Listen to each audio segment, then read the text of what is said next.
Hi, my name is Maureen and today FM rocks in Mombasa. Bola, my name is Mark. I love listening to Today FM. Today FM rocks in Makassi. Hey, Bula from Rugby World Cup. I'm Mentor. I love listening to Today FM because they're playing my hits. Today FM rocks. My name is Enrico. I love listening to Today FM. Today FM rocks in Suba. Hi, I'm Asrika and I'm from Lotoka and I love Today FM. Today FM rocks. Bula, I'm Siva.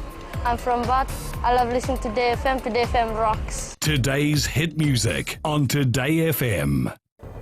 Yandawinaka, Fiji. In this bulletin, former FNPF employee to appear in court today as FNPF denounces fraud attempts. And healing center needed for addicts, says NGO. From the studios of FBC Suva, Edwin Nunn. A former employee of the Fiji National Provident Fund who allegedly defrauded the fund will now appear in the Suva Magistrates Court this morning. Jack Edward Hiramatsu appeared in court yesterday, facing 5 more charges of forgery. It's alleged that he forged various legal documents pertaining to the purchase of land. He appeared with 3 other people who were released on bail. However, Hiramatsu was remanded in custody at the Totongo police station as he could not provide proper sureties. It was indicated in the court yesterday that Hiramatsu could possibly face more charges.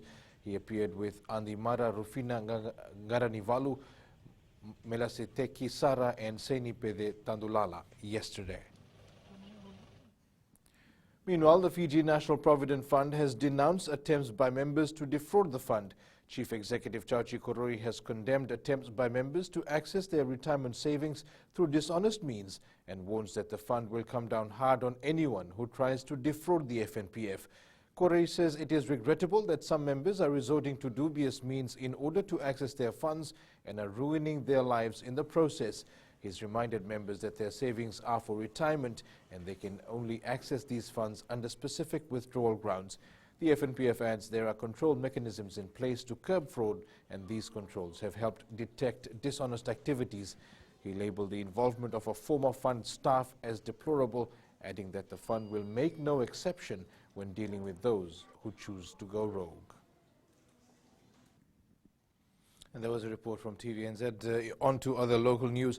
A prominent Suva lawyer will be produced at the Suva Magistrates Court today, charged with unlawful possession of illicit drugs. Police spokesperson Anna Naisoro reveals the man who was charged following a raid at his home in Nailuva Road on Wednesday.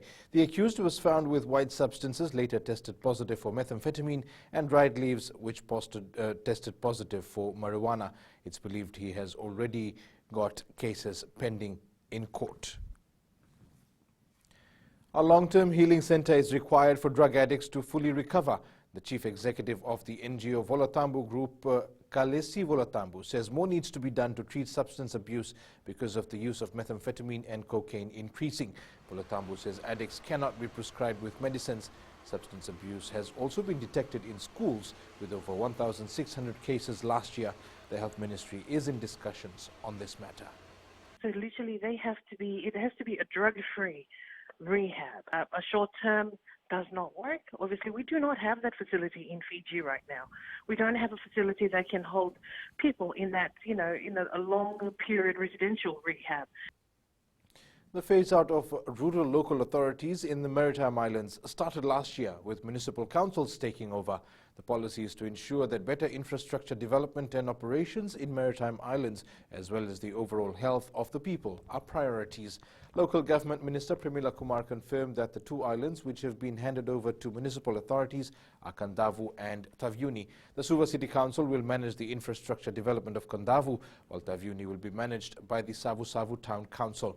The Ministry of Health will handle health services, and the same policy is expected in other islands soon. Just to put things into perspective, making sure that not any part of Fiji is left on its own. Each and every rural local authority that existed in the past, their functions were given away to Ministry of Local Government, that is where the municipalities come in, and Ministry of Health, right? And that led to dissolving or removal of rural local authority.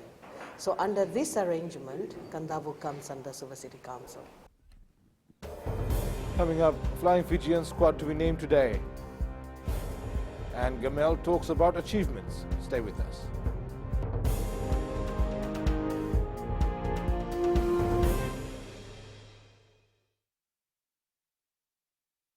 Zola ngwela o veteranu hoi tabua agi do talitaina na barongo na Bula FM na mando na sere Bula ang gonoa ilotoka do talita na Bula FM bertini na mando na sere ni Bula binaka nan regengo sa Bula FM nga na kasi Nadango samu do active na Bula FM na mando na sere nusur ni Bula binaka nadango Jerry yang melambasa do barongo na Bula FM number 2. Bula FM number 2 en seri.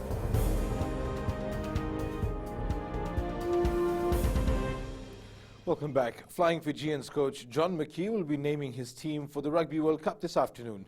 With 46 players in camp at the start of the test window, it all boils down to midday when the 31-man team is announced. One major area of selection will be locks, where one of the star overseas players is set to miss out. With the Flying Fijians up for their next challenge against Tonga in the Pacifica Challenge next month, coach John McKee says he's still looking at their combinations. It's expected that the Tonga match will see the team that we will have start the first match at the Rugby World Cup against the Wallabies. Outgoing national football coach Christoph Gamel says he has a few people in mind to take up his position. Gamel's contract with the Fiji Football Association was renewed in July last year for a 4-year term, but he stepped down yesterday, citing personal reasons. Gamel says he has given his recommendations for a replacement to the Fiji FA. I have three people that I think they could match, and I can already give them the way we have work, how it is, etc. So, yeah, we have our idea, but after it's not on me, it's on the president and the CEO. Coaching officials are now understanding what more needs to be done with respect to development in Fiji.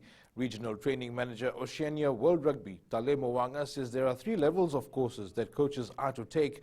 However, most of them have only completed the first and second. Wanga says 7-member units are at the Super Week program at Tanoa International in Nandi to ensure these coaches get the right level of education. We are happy what has transpired this week. It's changing mindset, it's shifting thoughts, processes, and they are now being aware. If we develop our coaches, our referees, our SNC, our administrators, the game will become better.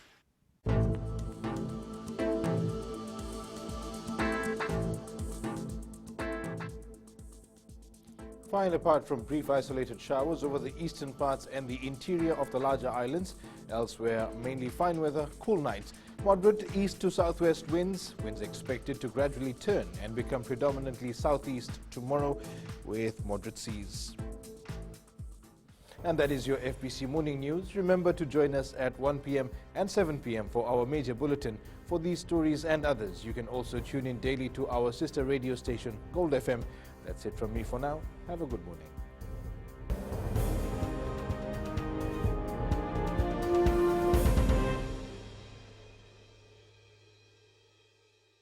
मैं तो दिल्ली में रहता हूँ और radio Fiji रोज सुनता हूँ। मेरा नाम सुखराम है, मैं नंदूरू नौसोरी में रहता हूँ। हमेशा मैं रेडियो फीजी 2 सुनता हूँ। रेकी वन नाबू, हमारा नाम है विनोद लाल फेंटम। रेडियो फीजी 2 हम लोग बहुत लाइक करता हुआ ये सुनता हूँ। हम विनोद प्रकाश है, गोल्टन ताबू में रहता है और सबको रेडियो फीजी 2 सुने, सबको लाइक करे। हम एक कलाकार है, लोकगीत कमलावती नारायण भट्टी सिंगर टोका के और रेडियो फीजी 2 हमें बहुत पसंद है। रेडियो फीजी 2 देश की धड़कन।